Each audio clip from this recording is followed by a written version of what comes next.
You smell something fishy? Well, I certainly do. It's the confidence in the American people, in their government, and in their media. What else is there to think about when a member of the FCC, Meredith Baker, leaves her post at the FCC and goes to the company that she was just voting on a merger about, Comcast and NBC?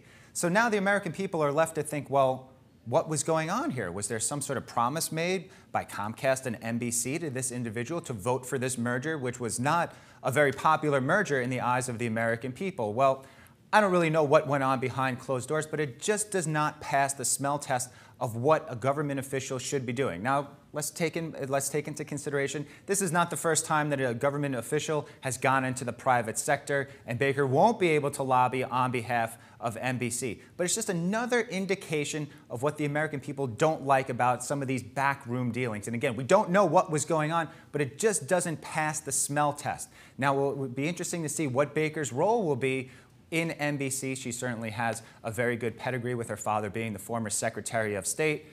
He certainly knows a lot about backroom dealings. So from the outside, this seems like some backroom dealing was going on. But from the larger picture, what do the American people think, and should they be justifiably angry about this? Well, in the old days where NBC was this huge conglomerate, where one of the big three networks where you could only get your news from them, this may have been a bigger story. But now, with so many other news organizations out there, internet TV, podcasts, Twitter and Facebook, people getting their information from so many different areas, having one stranglehold like NBC used to have on all the news, it's not that big of a deal, which is why this story might actually have some more legs, because there are so many other places where people are getting their news and where different information on this story is taking place. For Meredith Baxter, it'll be interesting to see what happens over the next 2 years, but for right now, this story does not paint a good picture for the FCC or for NBC. I'm Mike Bako, Vice President and Senior Trainer at Media Training Worldwide.